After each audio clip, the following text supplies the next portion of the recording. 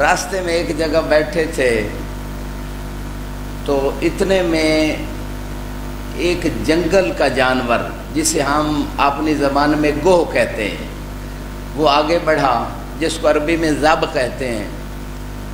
تو ان میں سے ایک کہنے لگا کہ علی بڑا دعویٰ کرتے ہیں کہ وہ غیب کو جانتے ہیں، آج ہم علی کو امام نہیں مان رہے بلکہ ہم اس گوہ کو امام مان رہے ہیں۔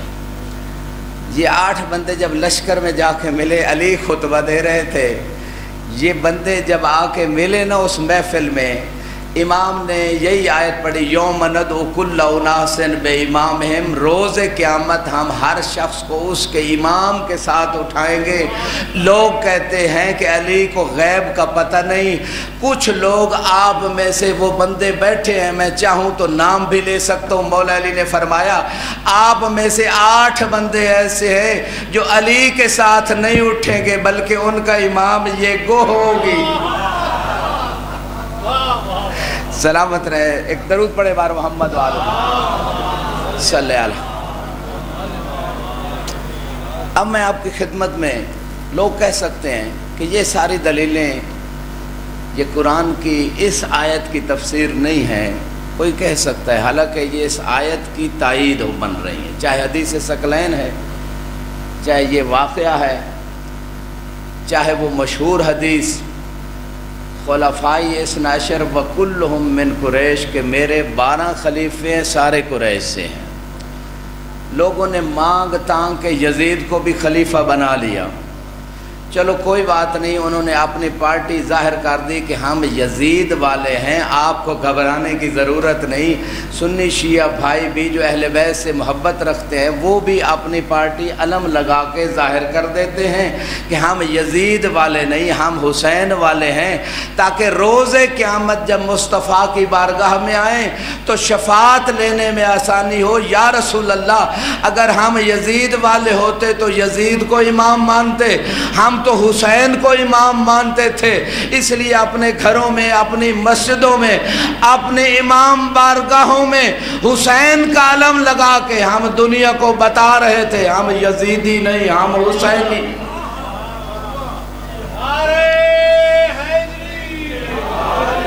سلامت رہیں۔ تو اب میں ایک حدیث جو اس آیت کی تفسیر ہے، یوم ندعو کل اناس بے امامہم، آیت کو یاد کر لیں بچے بھی، آیت کا نمبر 71 ہے، سورہ اسراء ہے، اور لوگوں سے سوال کریں کہ بھئی قرآن کہہ رہا ہے کہ روز قیامت ہر شخص کو اس کے امام کے ساتھ اٹھائیں گے، آپ کا امام کون سا ہے؟ یہ سوال بنتا ہے یا نہیں بنتا؟ سوال بنتا ہے، اپنی زبانوں کو حرکت دیں تاکہ آپ کی گواہی ہو جائے۔ سوال بنتا ہے، ہر عاقل بالغ سے سوال کریں کہ آپ کا امام کون سا ہے۔ آئیے اس سے پوچھتے ہیں کہ اس آیت میں امام سے مراد کون ہے جس پہ قرآن نازل ہوا ہے۔ اللہ کے رسول نے جب یہ آیت تلاوت کی، کتاب کا نام ہے تفسیر البرہان۔ کیا نام ہے؟ تفسیر اگر اردو میں ٹرانسلیشن ہے تو ضرور اس کا مطالعہ کریں، بہت مہم ترین تفسیر ہے، معصوم کے فرمان سے تفسیر کرتی ہے یہ تفسیر البرہان، اور راوی کا نام ہے جابر ابن عبداللہ الانصاری، اور جس امام سے روایت ہے وہ امام باقر علیہ السلام۔ پچھلے بھی درود پڑھ دیں، صلی اللہ۔ 5ویں امام اس تفسیر اور حدیث کو بیان فرما رہے ہیں۔ جابر نے 7 معصوموں کا زمانہ دیکھا، اور امام باقر علیہ السلام کا بچپنا ہے۔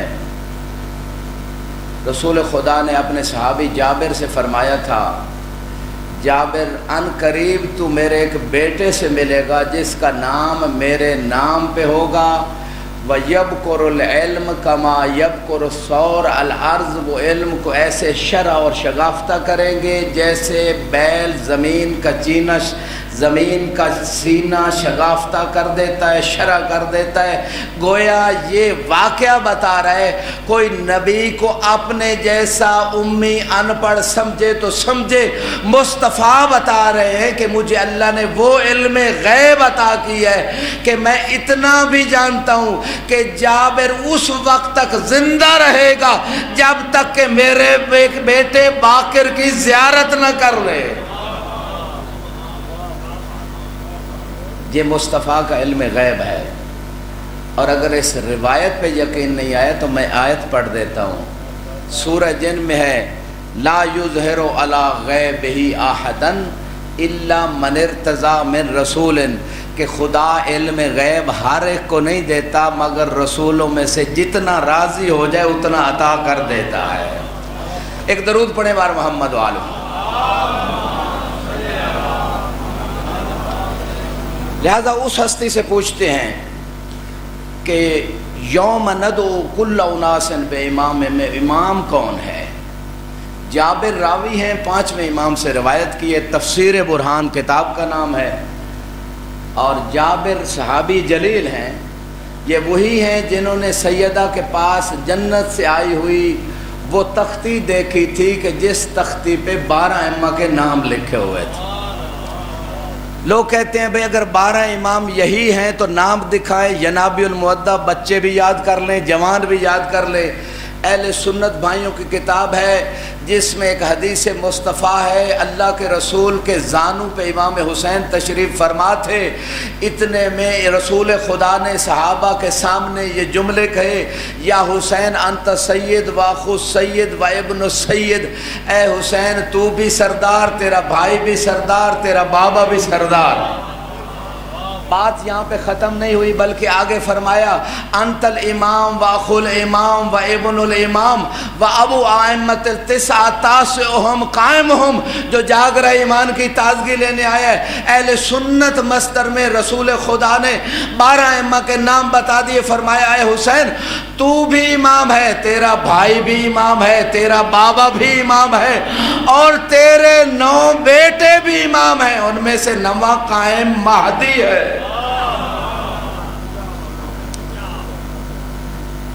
یہ حدیث پہلے سنی ہے، چلو شیعہ نے سنی ہوگی، اہل سنت بھائی جو بیٹھے ہیں کبھی سنی ہے یہ حدیث؟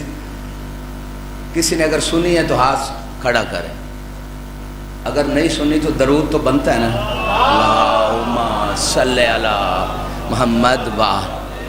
پھر اگلا سوال، جیسا آپ نے درود پڑھا، اس آیت پہ کبھی کسی عالم سے کوئی تقریر سنی ہے؟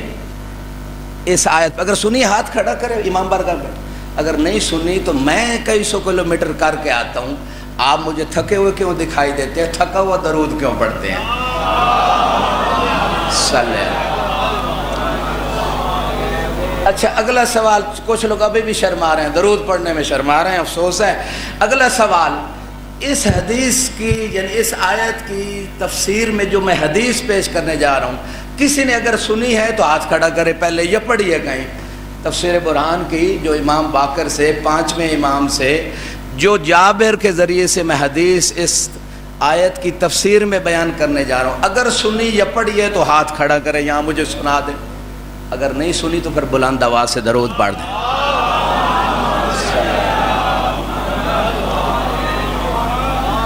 بارکہ سلام، یہ نعرہ نہیں چاہیے، یہ اس طرح کا اگر انسلٹنگ نعرہ آپ نے لگانا ہے کہ نعرے کی بھی انسالٹ، علی کی بھی انسالٹ، مجمع کی بھی انسالٹ، مجلس کی بھی انسالٹ، خطیب کی بھی انسالٹ، اور نعرہ کو کاظمی صاحب پہ آپ کر رہے ہیں، احسان کر رہے ہیں۔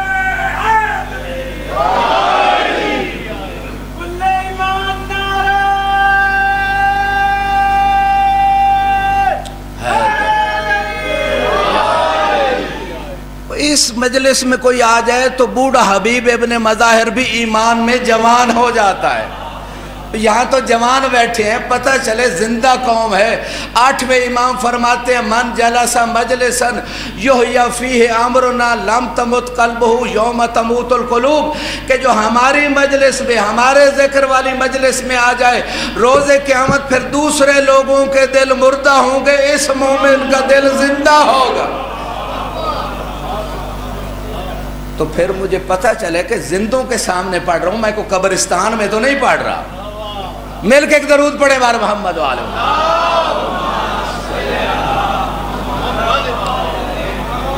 یوم ندعو کل اناس، میرے ساتھ آیت پڑھ۔ اب یہ آیت میں آج دوسرے دن ہے، کتنی دفعہ پڑھ چکا ہوں، آیت یاد ہو جانی چاہیے۔ یہ باب العلم کے ماننے والے بیٹھے ہوئے ہیں۔ یوم ندعو کل اناس بے امامہم، کل تک ہر بندے کو آیت یاد ہو، چلو آیت یاد نہ ہو، آ جانا یہ نہ ہو کہ مولوی صاحب آیت سنیں گے۔ درود پڑھے بار محمد والے۔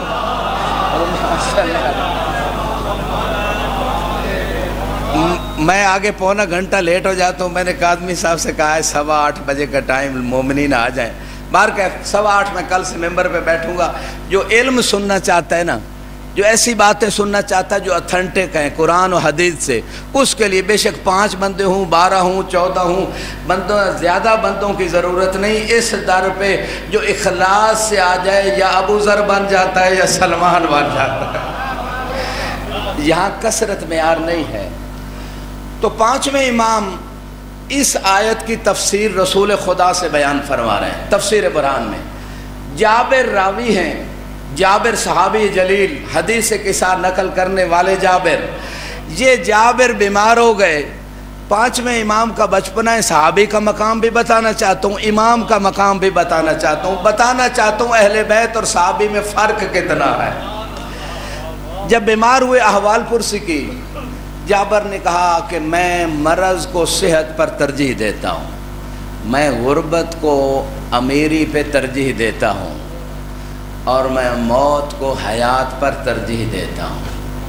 یہ 7 ائمہ کے شاگرد کا جواب ہے۔ بڑھاپے میں صحابی جلیل ہے، لیکن جہاں سے صحابی کی معرفت کی انتہا ہوتی ہے، وہاں سے اہل بیت کے بچے کے فرد کی معرفت کی ابتدا ہوتی ہے۔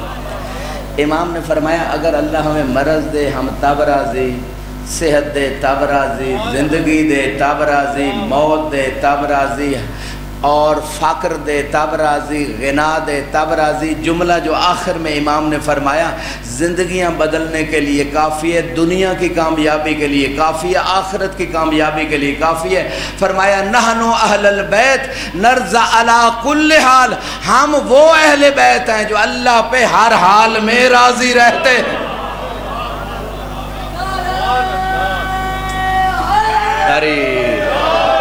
سلامت رہیں تا قیامت رہیں۔ اور جن لوگوں کو یا علی ماں نے گھٹی میں پلایا ہے، یا علی یہ ایٹم بم سے زیادہ وزنی ہے، یا علی، چونکہ جو یا علی کا ورد کرتا ہے نہ صرف علی کا ذکر ہوتا ہے بلکہ اللہ کے رسول کا ذکر بھی، اللہ کا ذکر بھی، عبادت بھی حدیث مصطفیٰ کی روشنی میں ہے۔ میں کہنا یہ چاہتا ہوں کہ پاکستان کے پاس اس وقت ایٹامک انرجی نہیں تھی، ایٹم بم نہیں تھا، 1965 کی جنگ، لیکن ایٹم بم سے زیادہ وزنی چیز جو ہماری فوج کے پاس تھی، 1965 کی پی ٹی وی کی بلیک اینڈ وائٹ نشریات کو اٹھا کر دیکھ لے، جو فوجیوں کے پاس سب سے وزنی طاقتور چیز تھی کہ جب بھی حملہ کرتے تھے بس ایک نعرہ لگاتے تھے، نعرہ حیدری۔ تو آج پوری دنیا شیطانی طاقتیں علی والوں سے کیوں ڈر رہی ہیں؟ کیونکہ علی والوں کے پاس علی جیسا امام موجود ہے، چونکہ انہیں پتہ ہے کہ ہر بندہ فرار کر سکتا ہے، یہ حیدر کرار غیر فرار کے ماننے۔ سلامت رہتا قیامت رہے۔ لہذا امام نے عبودیت کے بلند ترین مرتبے کو بتا دیا کہ خدا پہ ہر حال میں راضی رہنا، یہ عبودیت کا بلند ترین مرتبہ ہے۔ یوم ندعو کل اناس بے امامہم، اس آیت کی تفسیر میں 5ویں امام جابر سے فرماتے ہیں کہ جب یہ آیت اللہ کے رسول نے صحابہ کو سنائی تو صحابہ نے ایک سوال کیا، یا رسول اللہ الست امام الناس کلہم اجمعین، اے اللہ کے رسول کیا آپ سارے لوگوں کے امام نہیں ہیں؟ آپ نے جب یہ آیت تلاوت کی تو صحابہ کے ذہن میں یہ سوال آ گیا رسول خدا نے فرمایا انا رسول اللہ علی جمیع الناس اجمعین، کہ میں تمام لوگوں کے اوپر اللہ کا رسول ہوں۔ جو بات آپ صحابہ سے فرما رہے ہیں وہ قرآن میں بھی ہے، وما ارسلناک الا کافۃ للناس، اے حبیب ہم نے تمام انسانوں کے لیے آپ کو رسول بنا کے بھیجا ہے۔ اس کا مطلب ہے قیامت تک جب تک انسان ہے رسالت باقی ہے، تو ختم نبوت کے لیے اس سے بڑی دلیل کوئی نہیں۔ کوئی قادیانی جھوٹے ہزاروں دعوے کرتا رہے، قرآن کہہ رہے یہ رسالت قیامت تک کے لیے، پچھلی رسالت ختم ہوگی تو اگلی شروع ہوگی، جب تک قیامت نہیں آئے گی رسالت باقی۔ اور اپنی رسالت کی حفاظت کے لیے غدیر پہ 12 ائمہ کی امامت کا اعلان ہو گیا۔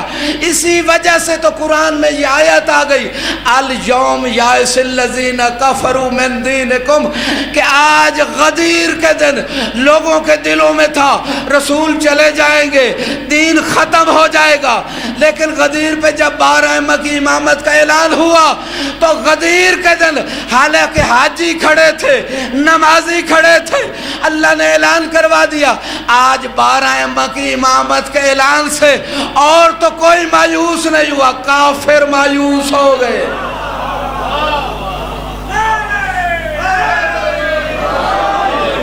سلامت رہیں، سلامت رہیں۔ شاہ صاحب اگلی غدیر پہ اپنے سے امام بارگاہ میں غدیر کا خطبہ کسی عالم دین کو بلائیں، وہ کم از کم 1 ہفتہ ڈیلی شرح کرے غدیر کا خطبہ۔ اہل سنت مصادر میں بھی ہے، شیعہ مصادر میں، اور اس میں ابھی تک لوگ پھنسے ہیں من کن تو مولا ہو فہذا علی مولا۔ مولا کا معنی کیا ہے؟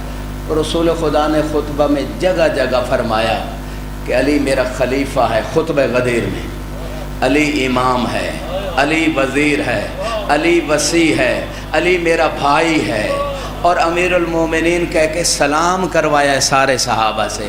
اگر خطبہ غدیر کھل گیا تو لوگوں کی عقلیں اڑ جائیں گی، لوگ فرار کر جائیں گے کہ غدیر کے خطبے میں رسول نے کوئی شبہ چھوڑا ہی نہیں، امام بھی کہہ دیا 12 ائمہ کو، وصی بھی کہہ دیا، خلیفہ بھی کہہ دیا۔ رسول کو اس لیے پتہ تھا کہ غدیر کے اوپر جو سارے صحابہ کو جمع کیا تھا اور اعلان فرمایا تھا، پتہ تھا کچھ کو پرانی عادت ہے فرار کرنے کی، لہذا ان کے پلان آپ نے نیچے رکھ لیے تھے کہ جب تک ولایت کا اعلان نہ سن لے فرار نہ کر سکے۔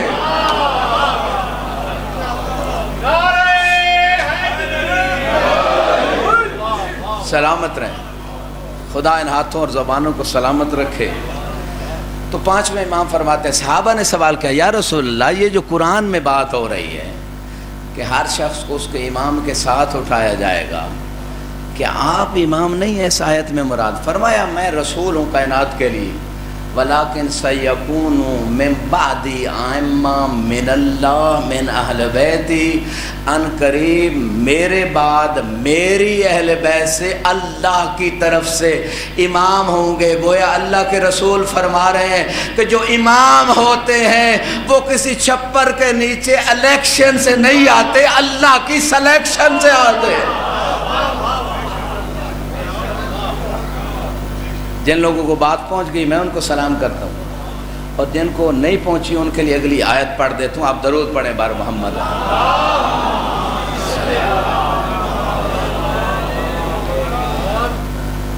جس ہستی کو بھی اللہ نے اپنا نمائندہ بنایا ہے، اللہ نے بنایا ہے، کسی اور کو اجازت نہیں، حتیٰ نبی کو اجازت نہیں کہ وہ اپنا خلیفہ خود بنا لے۔ اسی لیے جناب موسیٰ نے یہ اعلان کیا تھا وَاجْعَلْ لِي وَزِيرًا مِّنْ أَهْلِي ہارون اخی، اے پروردگار میرے خاندان سے میرے بھائی ہارون کو میرا وزیر تو بنا۔ یہ نہیں کہا کہ میری امت بنائے، امت کو اختیار دے دے کہ وہ بنائے۔ اس کا مطلب ہے موسیٰ بھی کہہ رہے اللہ تو بنا۔ اور اسی آیت کے ضمن میں ایک اور روایت بھی ہے کہ جب اللہ کے رسول نے بھی اللہ سے دعا مانگی کہ پروردگار جس طرح موسیٰ نے، پوری توجہ چاہوں گا، جس طرح موسیٰ نے تیرے سے دعا مانگی تھی کہ میری اہل سے، میرے خاندان سے، اس کا مطلب یہ ہوتا ہے کہ جو وزیر اور خلیفہ ہوتا ہے وہ خاندان سے ہوتا ہے، جو جاگ رہے ہیں جو خاندان سے ہوتا ہے، لہٰذا دعا موسیٰ نے مانگی۔ اللہ کے رسول فرما رہے ہیں، پچھلے بندے بڑی توجہ سن رہے ہیں، اللہ جملہ ان کے حوالے کر رہا ہوں، اللہ کے رسول فرما رہے ہیں کہ موسیٰ نے دعا مانگی تھی کہ میرے خاندان سے میرے بھائی ہارون کو میرا وزیر بنا دے، میں بھی دعا مانگتا ہوں میرے خاندان سے میرے بھائی علی کو میرا وزیر بنا دے۔ سلامت رہیں، سلامت رہیں، جملہ مکمل کر رہا ہوں جو ابھی تک نہیں بولے، آیت پڑھنے جا رہا ہوں۔ اللہ کے رسول کی دعا ابھی ختم نہیں ہوئی تھی، ادھر سے جبریل آ گئے، انما ولیکم اللہ ورسولہ والذین آمنوا الذین یقیمون الصلاۃ ویؤتون الزکاۃ وہم راکعون۔ اے میرے حبیب گھبراتا کیوں ہے؟ ایک اللہ ولی ہے، ایک رسول ولی ہے، اور ایک وہ ولی ہے جو حالت رکوع میں زکات دیتا۔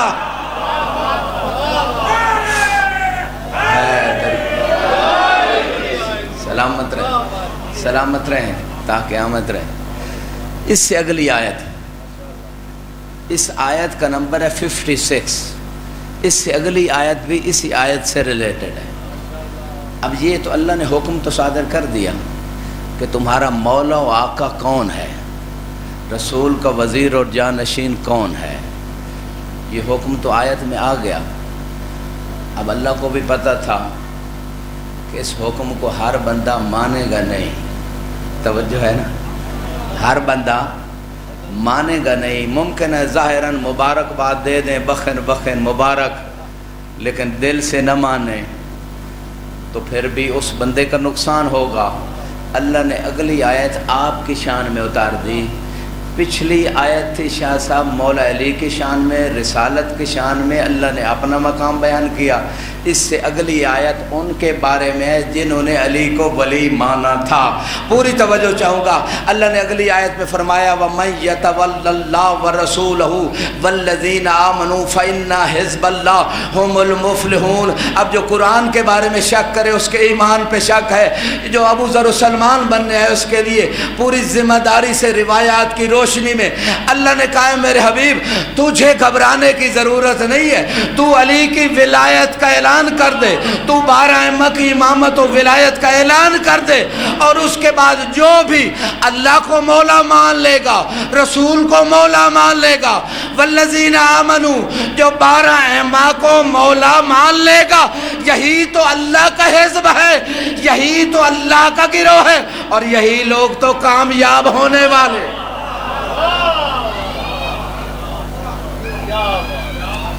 آپ کی بھی کیا بات،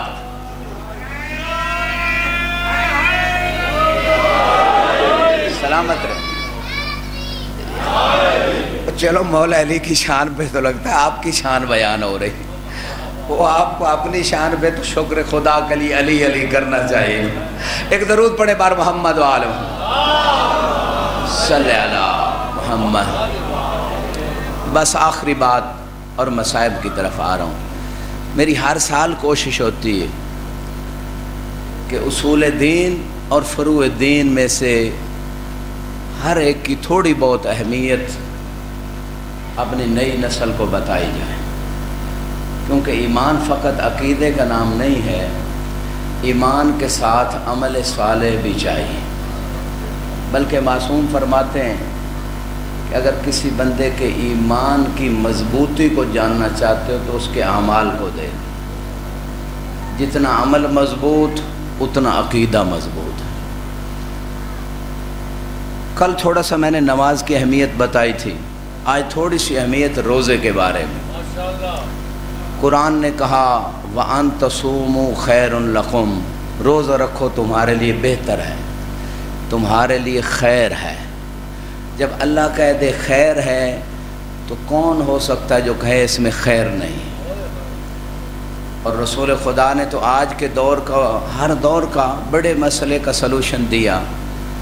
سومو تساہو، لوگ مرضوں کا شکار ہیں، دن بدن ریسرچ بڑھتی جا رہی ہے، میڈیکل میں مرضیں بڑھتی جا رہی ہیں، جتنی دوائیاں کھاتے ہیں ایک طرف سے ٹھیک ہوتے ہیں، 2 مرضیں اور لگ جاتی ہیں، سائیڈ ایفیکٹس ہوتے ہیں۔ تو روزے کو ایسا نسخہ قرار دیا کہ روزہ رکھو صحت مند ہو جاؤ۔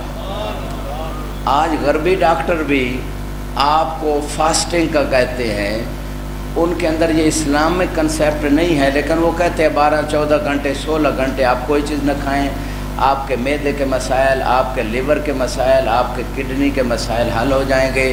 اس کا مطلب ہے جس نے یہ مشین یعنی انسان کو بنایا ہے، جس خالق نے، اسے پتہ ہے کہ اس کی صحت کے لیے سال میں کم از کم 1 مہینہ روزے ضروری ہے، تو لہٰذا اس میں انسان کی صحت ہے۔ رسول خدا فرما رہے ہیں جسمانی صحت بھی ہے اور روحانی صحت بھی ہے۔ جس طرح ہمیں جسمانی بیماریاں لگی ہوئی ہیں، اسی طرح ہمیں روحانی بیماریاں لگی ہوئی ہیں۔ جب انسان روزہ رکھتا ہے تو دوسرے انسانوں کا احساس ہوتا ہے، غریب کا احساس ہوتا ہے، اس کی بھوک و پیاس کا احساس ہوتا ہے، روز قیامت کی بھوک و پیاس انسان یاد کرتا ہے۔ اور پچھلے سال بھی اسی امام بارگاہ میں میں نے وہ روایتیں جن کی روشنی میں علماء نے فتوے دیے ہیں، معصوم فرماتے ہیں اگر کوئی شخص ایک نماز بغیر عذر شریک ہے، عذر ہے ہی کوئی نہیں، جو جوان آدمی ہے ساری رات بے شک جاگتا رہے، موبائل پہ بیٹھا رہے، الارم لگا لے صبح کی نماز کے لیے، جو ایک نماز بغیر عذر کے چھوڑتا ہے، یا ایک روزہ یعنی مسافر بھی نہیں، مریض بھی نہیں، اتنا بڑھاپا بھی نہیں، بچے والی مستور بھی نہیں، یعنی جو عذر شرعی ہیں کوئی عذر نہیں ہے، پھر بھی جو ایک روزہ چھوڑ دے اس کی سزا کتنے کوڑے ہیں، ایک روزہ یا ایک نماز۔ پچھلے سال میں نے اس امام بارگاہ میں مسئلہ بتایا تھا۔ آپ مولوی صاحبان کے حافظے کا امتحان لیتے ہیں کہ کتنا حافظہ ہے، آپ کے حافظے کا بھی میں امتحان لے رہا ہوں، پچھلے سال ریکارڈنگ میں ہے، یہی مسئلہ میں نے بتایا تھا۔ بتائیں کتنے بندوں کو یاد ہے ایک نماز چھوڑے؟ اور شاہ صاحب کے بیٹے نے وہ ویڈیو چھوٹا کلپ بنا کے وائرل بھی کیا تھا۔ اچھا اب مجھے بتائیں، جی بسم اللہ، 60 کوڑے ایک جواب آ گیا۔ مجھے نیلام گھر والی بات یاد آ گئی۔ طارق عزیز مرحوم نے پوچھا بکری کی کتنی ٹانگیں ہیں؟ تو کسی نے کہا 3 ہیں۔ اس نے کہا آپ قریب قریب ہیں، آپ کو انعام دیا جاتا ہے۔ آپ شاہ صاحب ہیں جو بھی مومن قریب قریب ہیں۔ اور کوئی بندہ بتائے، پچھلے سال کا امتحان سال بعد لے رہا ہوں تاکہ جب مجلس میں بندہ اٹھ کے جائے کچھ تو ذہن میں رہے، فقط مولوی صاحب ہی سارا سال رٹا نہ لگاتا رہے، کچھ آپ بھی یاد کریں، بچوں کو یاد کرائیں، فقہی مسائل یاد کرائیں۔ معصوم فرماتے ہیں کم از کم جمعے کے دن اپنی اولاد کو اور خود دین کے لیے سیکھنے کے لیے وقف کرو، ہفتے میں 1 دن۔ اب تو میڈیا کا دور آسان ہو گیا دین سمجھنا سیکھنا۔ ایک بندے نے چلو جواب دینے کی کوشش کی تو بتایا تھا جو ایک نماز بغیر عذر شرعی کے چھوڑ دے یا ایک روزہ، اس کی سزا 25 کوڑے۔ اب کوڑے یہ نا گھر جا کے بچوں پہ کوڑے برسانا شروع کر دینا۔ کوڑے یا نبی ماریں گے یا امام ماریں گے یا وہ فقیہ مجتہد جس کے ہاتھ میں حکومت ہے، اس کو اجازت ہے کہ وہ حدود جاری کر سکتا ہے۔ کوئی جرم کرے اس کے اوپر جو شرعی حدود ہیں، جو سزا ہے، اس کو جاری کروائے۔ اب امام کے انتظار میں ہم سب، تو لہٰذا جو سچے منتظر ہیں وہ امام کی تلوار آنے سے پہلے ہی ایسے ابو ذر و سلمان بن جاتے ہیں کہ چیز ہے کہ امام کی تلوار اس پہ چلے۔ امام فرمایا نہیں، تو مالک اشتر کی جگہ کھڑا ہو جا، تو محمد ابن ابی بکر کی جگہ کھڑا ہو جا، ایسے بن جاؤ۔ درود پڑھیں بارما۔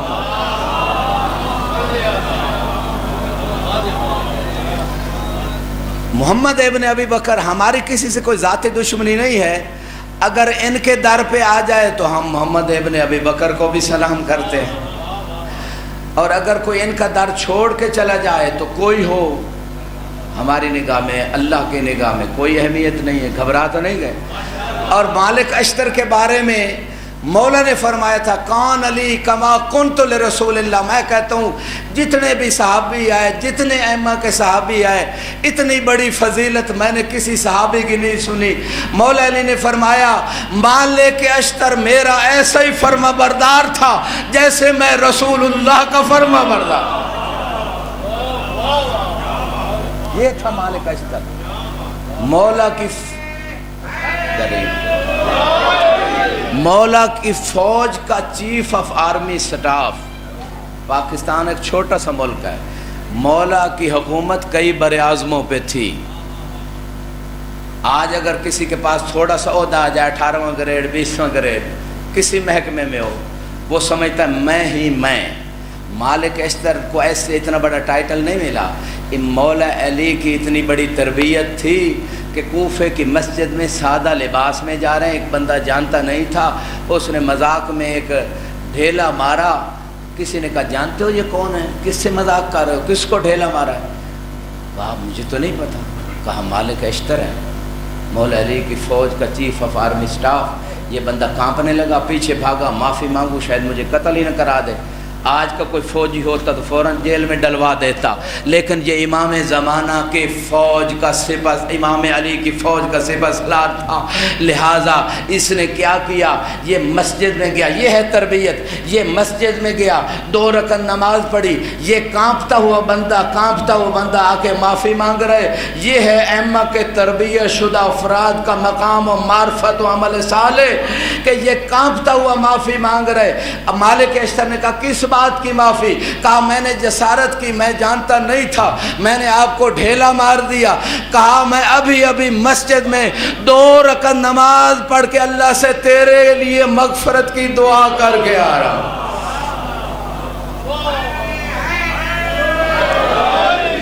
سلامت رہے. ایسے کردار کے لوگوں کی ضرورت ہے. امام زمانہ اسی انتظار میں بیٹھے ہیں. اور جو 313 امام نے گورنر بنانے نا پوری دنیا کے، ان میں مالک اشتر جیسے لوگوں کی ضرورت ہے. آخری خیمے پہ پہنچ چکے ہیں، فتح کے قریب. ادھر مولا کا حکم آیا. اگر کوئی جذباتی ہوتا، نہیں جی میں اتنی جنگیں اتنے دن لڑتا رہا، اتنے بندے مروا چکا، اب میں مار کے ہٹوں گا. مالک اشتر کی نگاہ میں ظاہری فتح نہیں تھی، بلکہ مالک اشتر کی نگاہ میں مولا کا حکم تھا. مولا کا حکم آیا، مالک اشتر ظاہری جیتی ہوئی جنگ کو ٹھوکر مار کے علی کے قدموں میں آ کے بیٹھ گئے. یہ ہے مالک اشتر. لہذا یہ کردار اپنانے کی ضرورت ہے تاکہ امام آ جائیں. امام میں کمی نہیں ہے، امام ہمیں دیکھ رہے ہیں. ہم میں سے کون مالک اشتر ہے، کون ابو ذر ہے، کون سلمان ہے. گھبرا تو نہیں گئے؟ درود پڑھیں بار محمد وال.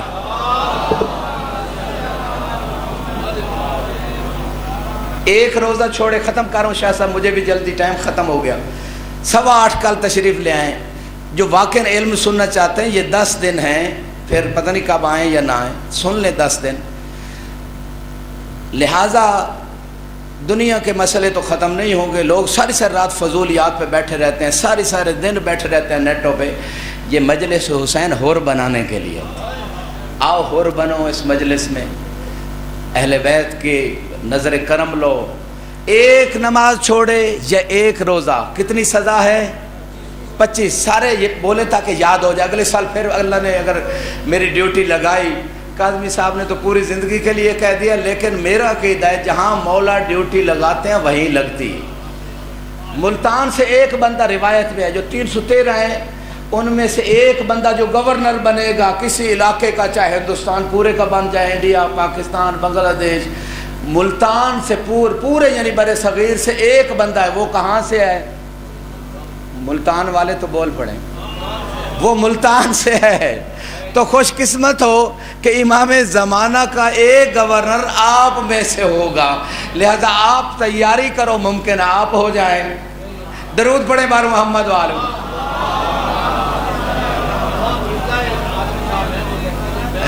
پتہ نہیں وہ ہر بندہ اپنے آپ کو نہ کہے، یہ امام معین کریں گے کہ کون ہے. درود پڑھیں بار محمد والو. اگر 2 روزے چھوڑ دے، جلدی سے گزر ہوں، یا 2 نمازیں بغیر عذر شریک ہے تو کتنی سزا ہے؟ اب یاد آ گیا، کچھ 50 کوڑے ہیں. اگر 3 روزے چھوڑ دے یا 3 نمازیں بغیر عذر شریک ہے، کتنی سزا ہے؟ 75 کوڑے.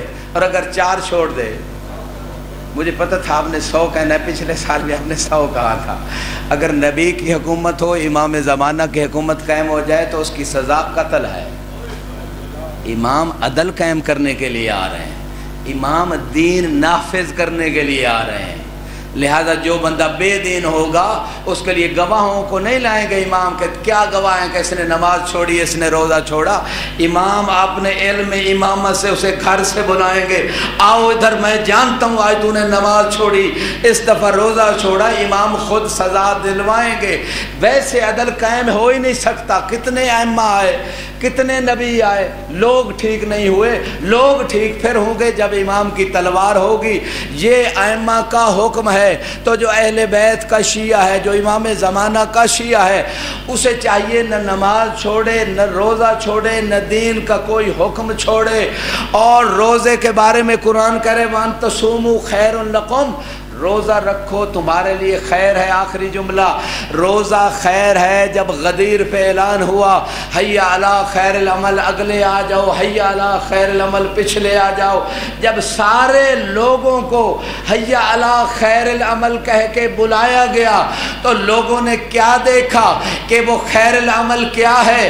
علی کا ہاتھ پکڑ کے اللہ کے رسول اعلان فرما رہے تھے، لوگوں کے ذہنوں میں بیٹھ گیا کہ جب بھی خیر العمل کی بات ہوگی تو علی کی ولایت کی بات ہوگی، لہذا اذان سے نکال دیا گیا کہ حی علی خیر العمل جب کہتے ہیں تو لوگوں کو غدیر یاد آتا ہے، بس غدیر والوں نے خیر العمل رکھا ہوا ہے۔ میں نے دیکھنا ہے کون ایمان کی تازگی لینے آیا ہے، کون سلمان و ابو ذر بننے آیا۔ آخری جملہ کہہ رہا ہوں، جب ہم جنازے پہ کھڑے ہوتے ہیں ہم ایک دعا مانگتے ہیں، اللہم انا لا نعلم منہ الا خیرا، پروردگار باقی تو جانتا ہے، ہم فقط اتنا جانتے ہیں یہ خیر پہ تھا، حالانکہ ہم جانتے ہیں یہ نماز نہیں پڑھتا تھا، روزہ نہیں رکھتا تھا، غیبت کرتا تھا، رشتہ داروں کے حقوق ادا نہیں کرتا تھا، باقی گناہ کرتا تھا، لیکن ہم کہتے ہیں پروردگار ممکن اس نے توبہ کر لی ہو، تو بہتر جانتا ہے۔ میں نے دیکھنا کون جاگ رہا ہے، کون ایمان کو مضبوط کرنا ہے، تو بہتر جانتا ہے،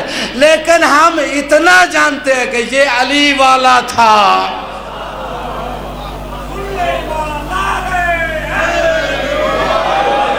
سلامت رہیں، دونوں ہاتھوں کو بلند کر کے غدیر کے ہاتھوں کی یاد میں نعرہ حیدری، سلامت رہیں۔ یہ آپ کا نعرہ پیغام جاتا ہے دنیا کو کہ علی والے اب بھی زندہ ہیں، علی والوں کے دل زندہ ہیں، علی والوں کے ایمان زندہ ہے۔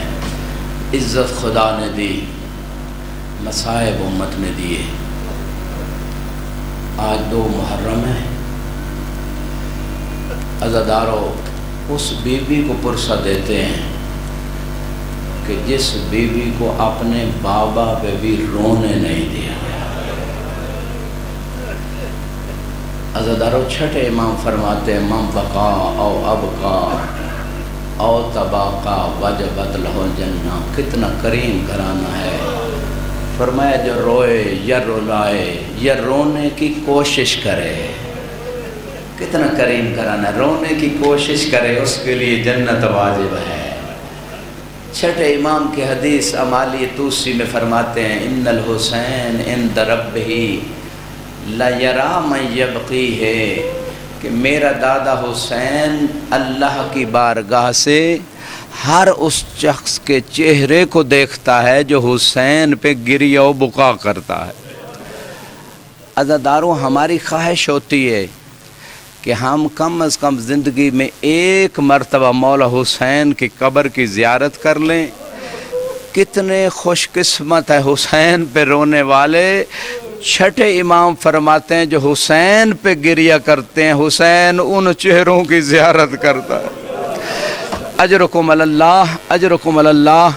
8ویں امام کی روایت ہے، فرماتے ہیں کہ زمانہ جاہلیت میں محرم میں قتل و غارت کرنا گناہ کبیرہ سمجھا جاتا تھا، لیکن اس امت نے اسی محرم میں ہمارے خون کو بہایا ہے، اس امت نے اسی محرم میں ہمارے احترام کو پامال کیا ہے، اس امت نے اسی محرم میں ہمارے بچوں کو بھی قیدی بنایا ہے، ہماری مستورات کو بھی، اجرکم اللہ، ہماری مستورات کو بھی قیدی بنایا ہے۔ امام مصائب پڑھتے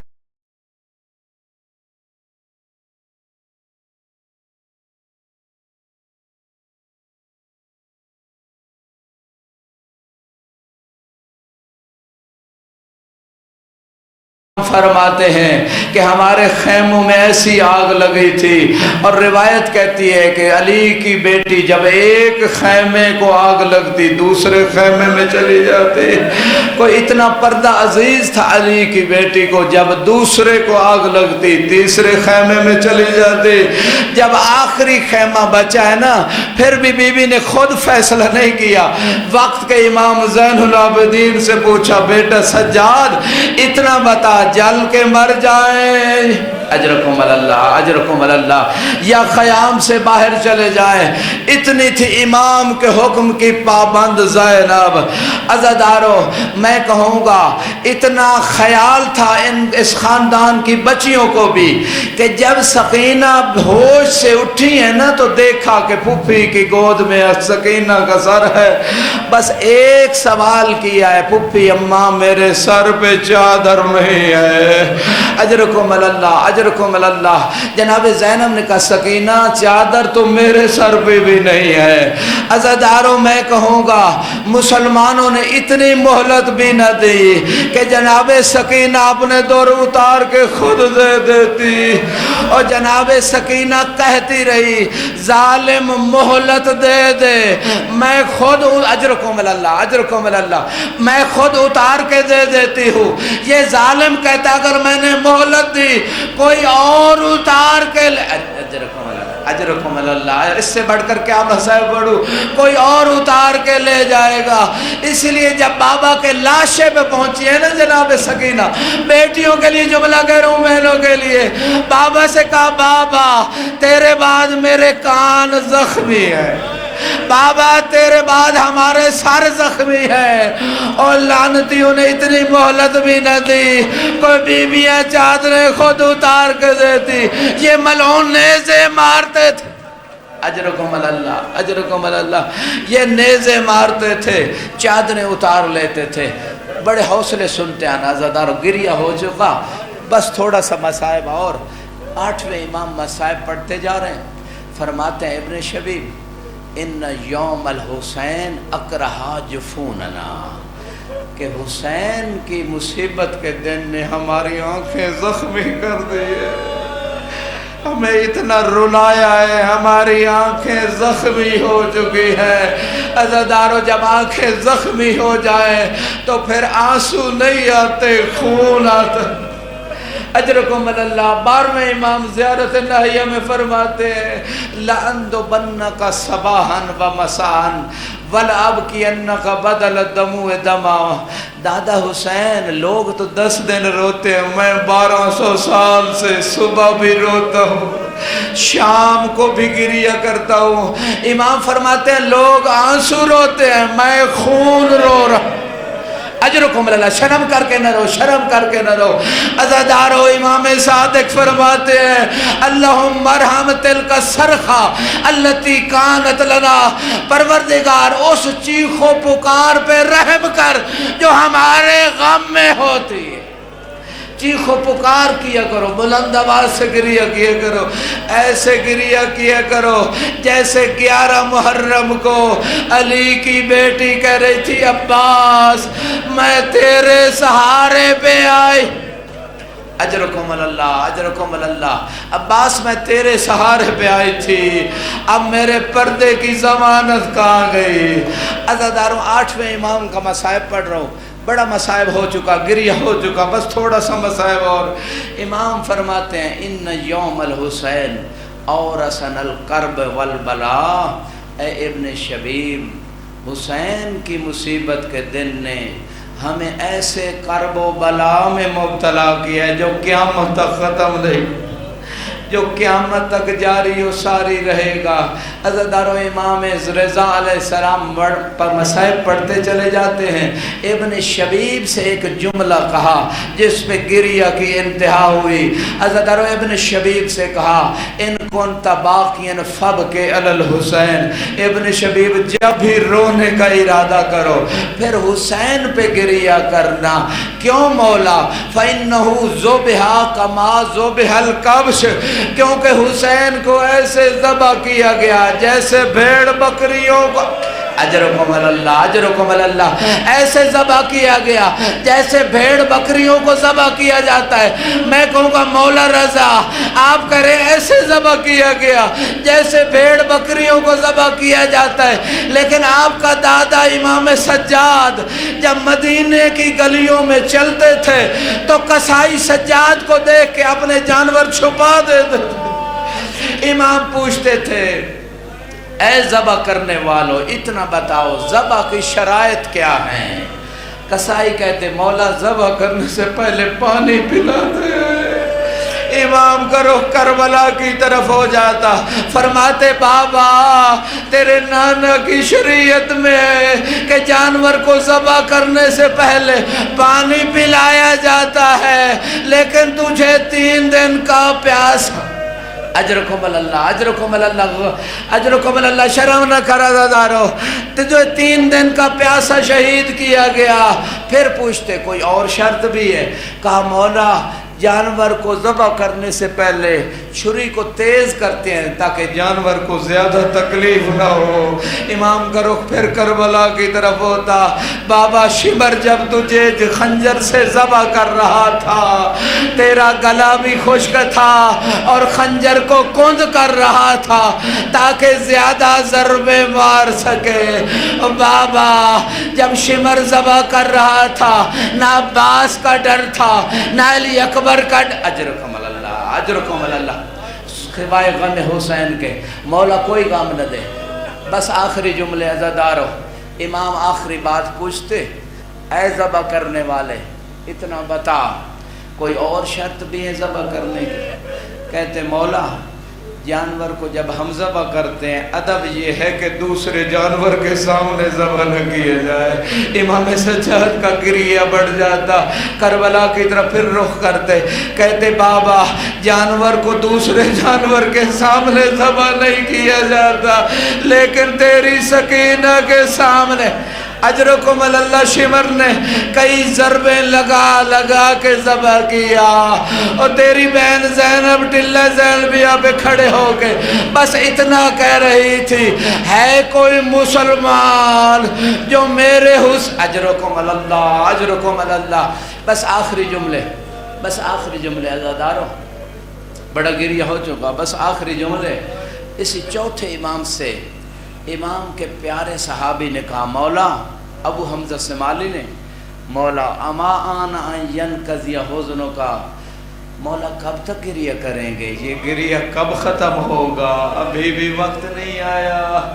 امام کہتے ابو حمزہ انصاف کر، انصاف کر۔ ابو حمزہ کہتا مولا القتل لکم عادہ، قتل ہونا آپ کی عادت ہے، آپ کا دادا علی بھی قتل ہوا، آپ کا چچا حسن بھی قتل ہوا۔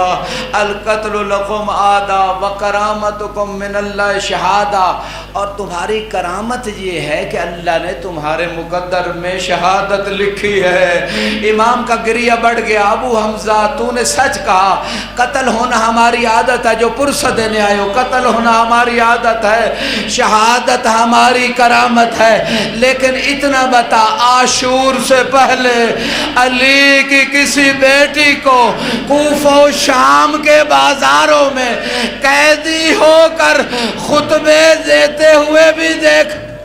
الا لعنت اللہ علی قوم الظالمین۔